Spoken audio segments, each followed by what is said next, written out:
This first talks about when you're first starting in a new job, what you can do in the first 90 days to really set yourself up to be successful. The speaker is someone who just went through this process, but is always also a really experienced community professional. So she's going to share kind of her lessons from getting started at ground zero to getting rolled up into her role.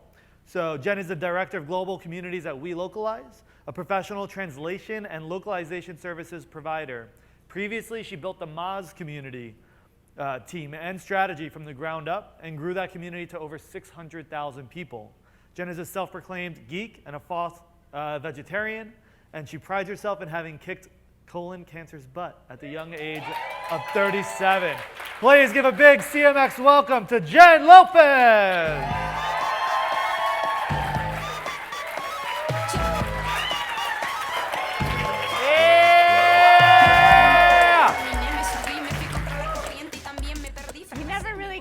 That everyone needs to experience that, like, oh my God.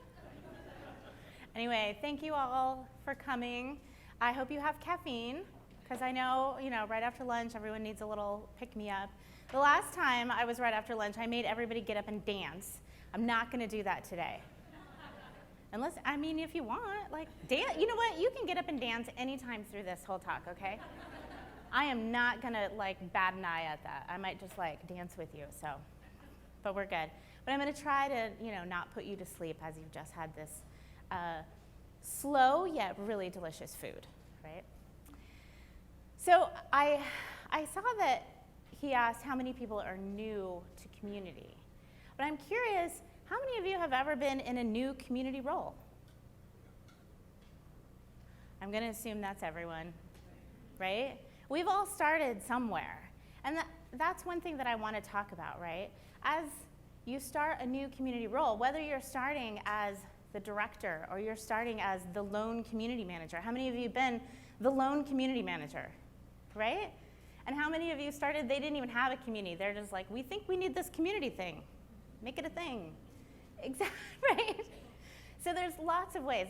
There's joining a team. There's joining a startup. There's lots of ways that you come into a community position. And sometimes, no matter if you're a part of a team or not, you sort of feel like you're alone because they know all the things and you don't know anything yet. You're new. You're like, I don't even know, when do I get paid? You're at the most basic level. And so what I want to do today is help you figure out how to make that impact in those first 90 days. Obviously, you want to make an impact beyond 90 days as well, but I think those first days are key. And having gone through this recently, I'm now into 9 months at this new role, and the first few weeks at all, I came into a new industry altogether. I don't know localization. My team knows localization. I know community, and I know branding and marketing and such, but I don't know localization.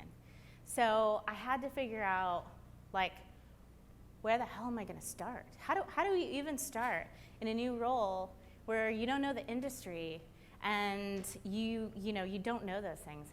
But it happens in any role, right? You're brand new, your first job in community, and you're like, you go in all scared, hi, I'm ready to build a community. So I'm going to walk you through a 90-day action plan. Now this sounds very you're going to do this and then you're going to do that. Well, that's a perfect world scenario. And how many of us live in a perfect world? Nobody, right? On your 4th day, some crap's going to come flying at you like a troll's coming down on Reddit, and they're like, you're the community manager, can you go figure this out? And you're like, I just started. So that stuff's going to happen. This is an ideal scenario. So when you get to that place and then you're done and you're like, okay, I handled that, you come back and you go through your plan. So I'm going to walk you through that. Before we really get started, many of you probably already do this. You do the start before you start. Get to know the company, right? Join the communities that already exist. Maybe it's not your community. Maybe it's the greater community. Like I said, I didn't know localization. So I joined the Women in Localization community on Facebook and on LinkedIn. And I started figuring out okay, what is this? What am I getting myself into? I also started following people on social and making sure, like, what do they talk about? Well, you know, I follow them on LinkedIn, I follow them on Facebook, however I can, you know, sort of get a glimpse as to the people I'm going to be working with. But then the good stuff starts. You're there, you're on your first day, and you're like, what am I gonna do to make an impact in this role? My first thing that I wanna make sure is to listen first and act second. You go into a new role and you wanna make an impact, right? You wanna get in there and you wanna get shit done. But then they're like, whoa, you don't know who we are. You don't know how we work. There may be people there who wanted your job and you got it instead, right? So you wanna make sure that you have all these conversations. This is one of my weeks where all I had was like one-on-ones, check-ins, you know, over and over. That's what every meeting on here is, just like talking to somebody and asking. And get to know the team. I was lucky, my team is all over the world. A couple of them are here, right here. And I was able to travel the world to make sure that I meet the team. But meeting your team could literally be going down the hall and talking to the head of product, right? It could be talking to, just making sure that you have conversations with the customer service team. If you're the lone community manager, you still have a team. You have this whole organization of people. Well, unless you're like, I mean, there may be some of you who are like, no, I'm literally just me and the whole thing. Anyway. But getting to know that team a little bit in those first couple weeks is key, because then they get to know you as well. And how many of you have ever heard me talk about your strengths before? A couple of you, right? I've been at a CMX a couple years ago, and I'm really big on knowing your strengths, knowing your team's strengths, because then you can start to understand how things work. The other thing is on this slide over here, so on this side, we're looking at tools that people are good at. Which tools does everyone know really well? Who can train me on all this stuff that I do not know, right? What are things that I can train? Oh, I know Zendesk and I know how to use Trello, and I'm gonna train them on these apps because I know these outside apps. I don't know the internal apps, right? And then on the other side, we have list your tasks. Tell me what you like, what you don't like. And it also helps me to know, like, oh, we do that on our team? I didn't know that, right? So you learn these things in those first 30 days of just getting to know. And spend time with the other stakeholders. And if you have to have a pint, no matter what kind of pint it is, if it's ice cream or if it's beer, right? You make those connections because they're the ones that are going to help you in the long run, again. And once you start doing that, you can get into the community side, right? Oftentimes, maybe there's already been a survey, there's been, you know, you may already have this data. But if not, it's great to actually get in there and survey the community, find out, you know, what they love. So our community is a community of freelancers. They're the ones who are doing the translation, they're copywriters, they're linguists, they're all over the world. And so we want to make sure that they want to work for us.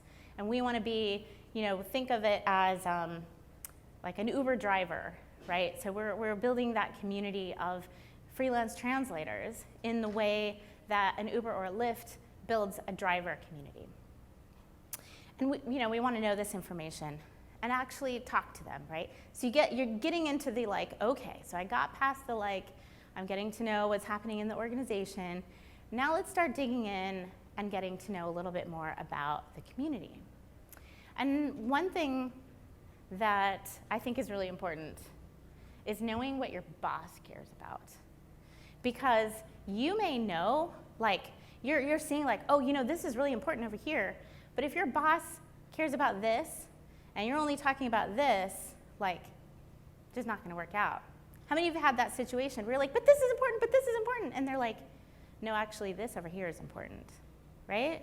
We've had that in all these different scenarios. So make sure you understand where they're coming from so you can speak their language. This is an actual email between my boss and I talking about what some of those goals are that he's looking for. What are the KPIs he's gonna care about? What are these things? Just tell me. And then your boss's boss's boss, if that's a thing, or their boss's boss, however high it goes, depending on, where you are in the chain of command and how large your organization is. Knowing what is key. Our CEO is very focused on our brand. He wants us to be the brand that clients want to work with and the brand that freelancers want to do the work for, right? So that's part of what we do on the community side, is help building that brand with the freelancers. So it's good for us to know that the CEO cares about, making sure that on both sides of the coin that we're the brand people want to work with.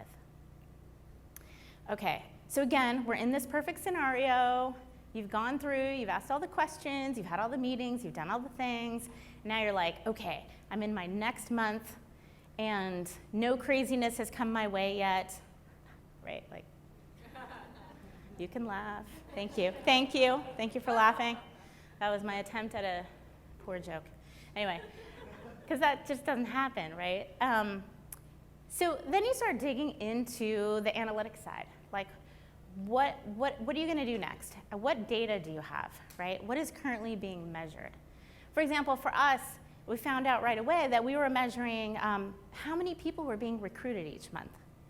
And we were measuring, what is our margin per language and what is the growth? And it was all about like, how big can we make it?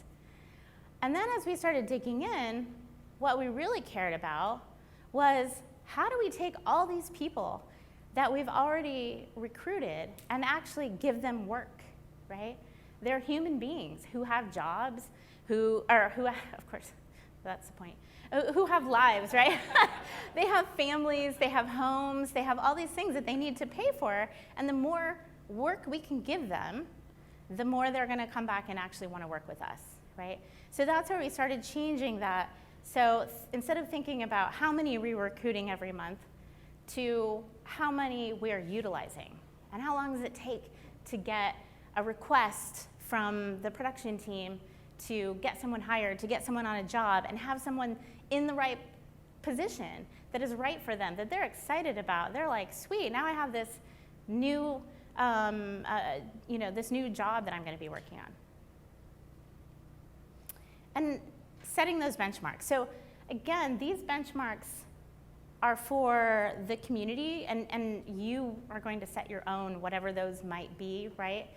But you're also getting yourself to a point where you're understanding what's happening in the company so that you know how you can then dive into the community and make things happen. So how many of you, like, you go to a new job and you're like, so how do I get this and how do I get that and where's this? And they're all like, I don't know, it's in like 20 different places, right? You never just go in and they're like, here's a Tableau landing page that has all your data. Has anybody ever done that? Nobody, right? Like, it just doesn't it's like that non-perfect world scenario that we all happen to live in. So finally, using that time to gather all the data and looking at what's important for you. Is it signups? Is it purchases? For us, it's getting work done. It's getting people into jobs. It's getting people utilized, right? Totally different. Every community is going to be completely different. But once you know it, you're going to start being able to make that impact. So you have your goals and your milestones, and you do this, and this could be its own, these two slides could be its own presentation in and of itself, right? Working backwards from your goals and all this stuff. What I wanted to point out is this is the time when you should really focus on, because when you have this stuff put together, you can then dive into the fun part of like engaging with the community and executing on your plan. Again, this sounds very scientific, but it's much more flowy in real life, right? Because how many of you go in and you're like on your 3rd month and you're like, yay, finally I get to do some work? No, because on the 7th day they're like throwing shit at you, right? And by shit, I mean really fun work. I just realized one thing I meant to mention. When I first started this job, a good friend of mine sent me this book called The First 90 Days. And it's very like, I actually got it on audio, which is the worst thing in the world, because it's just like some dude like, and then in your first order, that's what it said. I was like, this is the one time I like should have bought the actual book, right? But it's brilliant, and the thing that I love the most about it is this secure early wins. The idea of making an impact on something right away so that people start realizing, what it is that you bring to the table. For me, the community I built before was a marketing community. So I worked with the marketing team to set up social media sites for our freelancer community, be able to set up landing pages that marketing had approved the design and all of this, because I knew that I could make an impact there because I could speak their language, and I was already like, I can do this. This localization thing, like, I'm not there yet, but I can do these other things. So those were my early wins. Those were the things that I could attack quickly, and attack in a good way, right? Not like, arr. This is actually a slide that I used in an old presentation talking about my strengths. How many of you have ever taken this Strength Finder test? Right? So many of you. That's exciting. I love this. I really love this when you put it together as a team and you see how it all works out. But what I love is this influencing here. Clearly, that's one of my strengths. And so I needed to focus on what are my early wins? Okay, I have to find the things that I'm good at and know that I can make an impact on and that people are going to care about. And for me, it was marketing because that's what my previous background was. So then, at that point, you're like, okay, let's start making these changes. Maybe it's getting all those Excel spreadsheets into one place so everybody can find all the data, whatever it is. For us, we wanted to find out how we could get people in, requests in, and get people working right away. So we implemented Zendesk internally, and you can see we get a ton of requests for work all the time, and we use that to sort of track how we're doing. We implemented some new processes, like using Trello for larger campaigns, and then we actually started going through and doing the fun stuff. We had Meetups in Tokyo and Beijing. Jay up front here, he ran the Beijing one. And we started saying, okay, we want this engagement. We want these freelancers to know us and feel like they're a part of our bigger company and organization and community, right?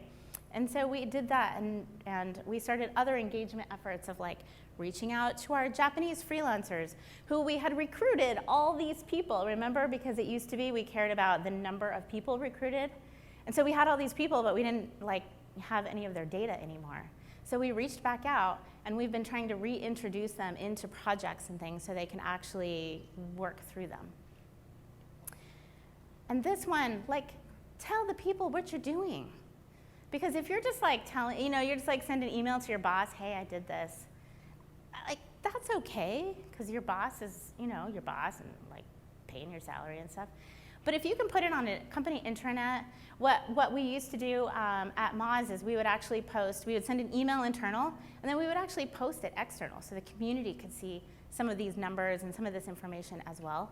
This is on a company intranet, and the CEO comments on these things. He's like, this is really cool. I'm so glad we're doing these meetups. Can't wait to see what you do next. Great job, Jen. And you're like, oh my God, I did a thing, right? It's exciting. And then I write back and I'm like, actually the team did it, because they literally did all the work, but thank you. Right, but communicating those things and making sure that those early wins, that people, those stakeholders that you talk to early on, that you probably still talk to, right? You shouldn't just stop talking to them. That wouldn't work. And having that weekly check-in. So every week you go in, you take a look.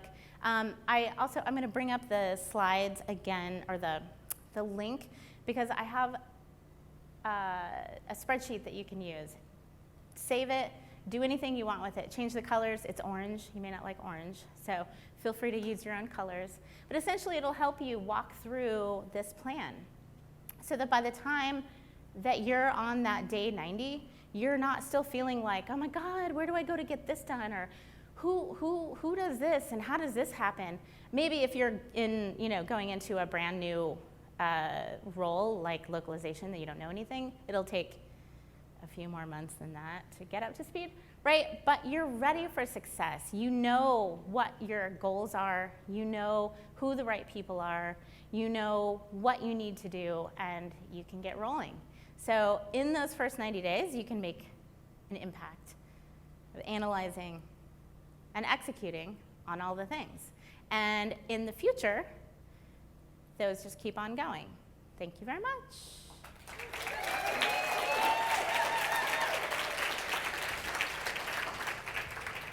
And this, feel free to take a look at that, save your own version, modify however you want.